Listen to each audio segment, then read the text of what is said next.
Olá, pessoal! Essa é a primeira aula sobre linguagem de conjuntos. Eu vou introduzir alguns conceitos que são muito necessários para que a gente possa trabalhar com toda a matemática que nós conhecemos e que é estudada na educação básica. A linguagem de conjuntos já é trabalhada desde o ensino fundamental, mas geralmente no primeiro ano do ensino médio a gente dá uma atenção especial à linguagem de conjuntos para apresentar algumas representações e notações que são convencionadas. Um conjunto é basicamente uma coleção. Em matemática, a gente não tem uma definição precisa, né? A gente diz que conjunto é um conceito primitivo, a gente não tem definição, mas a gente entende o que é. Então eu escrevi aqui que a ideia de conjunto é a mesma de uma coleção, geralmente de, sei lá, objetos. Um exemplo é uma coleção de livros. Essa coleção a gente chama de conjunto, conjunto de livros. E cada livro desse conjunto é um elemento do conjunto de livros. Um outro exemplo é o conjunto dos municípios de Alagoas. Conjunto dos municípios. A cidade de Maceió é um município de Alagoas, então ele é elemento desse conjunto. Os dias da semana formam um outro conjunto. E o dia de domingo é um elemento do conjunto. Então, um objeto que está naquele conjunto, a gente chama ele de elemento do conjunto. Bem simples. A gente representa os conjuntos por meio de letras maiúsculas, certo? Azão, Bzão, Czão e por aí vai. E os seus elementos, a gente geralmente escreve com letras minúsculas. Azinho, Bzinho, Czinho e assim por diante. Eu vou mostrar para vocês três representações de conjuntos, que são as mais utilizadas. Nós temos a representação tabular, que é através de uma lista, ou seja, tenho três conjuntos aqui exemplificados. O conjunto A é o conjunto das letras A, B, C, D e E. O conjunto B é o conjunto dos números 1, 3, 5, 7 e 9. E eu tenho o conjunto C, que é o conjunto dos números 1,6, 4,9 e 11,2. Eu escrevo o nome do meu conjunto por uma letra maiúscula e escrevo os elementos dos conjuntos entre chaves e separados por vírgula. No caso de números decimais, a gente separa por ponto e vírgula. Aqui, ó. Certo? Observe que o Bzinho é um elemento de A, mas ele não é elemento de B. A gente não tem o Bzinho aqui no conjunto B. Da mesma maneira, a letra E está no conjunto A, mas o E não aparece nem no conjunto B, nem no conjunto C. Certo? Quando um elemento está num conjunto, e quando ele faz parte desse conjunto, a gente diz que o elemento pertence àquele conjunto. No caso do Bzinho, Bzinho é elemento de A. Então, a gente diz que B pertence a A. E a gente representa a palavra pertence por esse E aqui, escrito de maneira diferente. Perceba que esse E é diferente do E que a gente escreve cursivo, do E maiúsculo e do E minúsculo.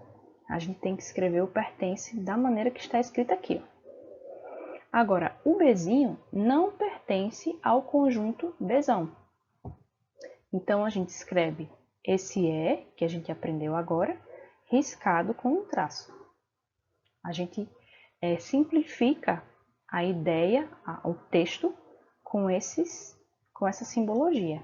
Isso é que é legal da linguagem de conjuntos, porque ela simplifica a linguagem matemática. A segunda representação que eu quero mostrar para vocês é a representação por um diagrama de Venn. A gente chama de diagrama de Venn porque essa representação é atribuída a este matemático que formulou essa representação, tá? Eu tenho o conjunto A, que é o mesmo do exemplo do slide passado. Só que aqui eu represento o conjunto como uma figura. Eu tenho essa região aqui, é uma região delimitada por essa linha cinza, que não se entrelaça, e está pintada de amarelo para ilustrar. E todos os meus elementos estão escritos dentro. Eu coloquei essa bolinha preta porque lá na frente a gente vai ter uma utilidade para essa bolinha, uma utilidade didática, tá? Então eu represento aquela lista das letras A, B, C, D e E através dessa figura. O conjunto B do slide passado estou representando com um diagrama verde e com seus elementos dentro dele. E eu tenho aqui um conjunto C que é diferente do exemplo anterior, que é um conjunto que só tem um elemento, que é o 2. Tá? Um conjunto que tem apenas um elemento continua sendo um conjunto. Então, esses três conjuntos estão sendo representados pelo diagrama de Venn, que é uma outra representação de conjunto. Nós podemos representar um conjunto também por meio de uma propriedade. A ideia é a seguinte, você vai escrever que o conjunto A é igual a todos os elementos x, tais que x tem uma determinada propriedade. Assim pode ter ficado meio confuso, né? Mas eu vou dar um exemplo para vocês. Aqui eu tenho o mapa de Alagoas. Eu vou dizer que o meu conjunto B é igual ao x, tais que x é município de Alagoas. Pensa um pouquinho. Quais são os elementos desse conjunto? São todos os municípios de Alagoas. Mas eu tenho muitos municípios. Então imagine só eu ter que escrever todos os municípios de Alagoas numa lista. Ia ficar muito grande, ia ficar muito extenso e não seria interessante para a ideia de conjunto. Então eu posso simplificar a informação falando uma característica dos elementos. A gente disse que essa representação é uma representação por uma propriedade. Em resumo aqui, as três representações. Representação tabular, que é através da lista, que a gente deixa explícito quais são os elementos do conjunto. Nós temos a representação por um diagrama de Venn, que é através dessa figura, que pode ser um círculo, pode ser uma figura mais achatada, e pode ter os seus elementos dentro. E nós temos a representação por uma propriedade, como o exemplo que eu fiz. O conjunto M, que é o conjunto do x, tais que x é município de Alagoas. Observe que eu coloquei a letra M agora. Não significa que eu precise obedecer à ordem alfabética. A única regra é que o nome do conjunto, se for uma letra, a gente tem que ter a letra maiúscula. Agora eu vou fazer um exercício com vocês. Represente na forma tabular o seguinte conjunto. Vamos ler esse conjunto aqui. O conjunto A é igual ao x pertencentes aos inteiros. Esse z aqui, ó, vocês já conhecem ele, é o z dos números inteiros. X pertence aos inteiros, tais que... Aí a gente vai aprender a ler essa linguagem aqui. O x está entre dois números. O -3 é menor ou igual a x e o x é menor ou igual a 3. A gente diz, nesse caso, que x está entre menos 3 e 3. E ele também pode ser menos 3 ou pode ser 3. Ele é um inteiro que está entre esses dois números. E ele pede para a gente representar esse conjunto na forma tabular, na forma de lista. Então, vamos solucionar esse exercício.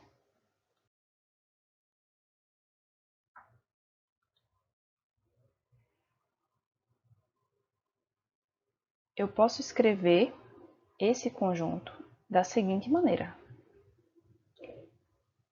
menos 3, menos 2, menos 1, 0, 1, 2 e 3. Escrever dessa forma é a mesma coisa, eu vou ter os mesmos elementos dessa forma acima. Só que, quando a quantidade de valores é muito extensa, ou quando você não consegue dizer de forma clara quem são os elementos, a gente escolhe apresentar o conjunto por meio de uma propriedade. Agora, como é que a gente escreveria, como é que a gente mostraria esse conjunto no diagrama de Venn?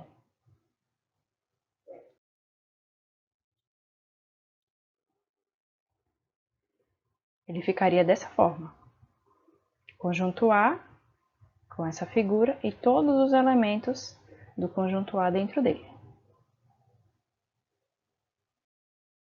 Espero que você tenha gostado e até a próxima aula.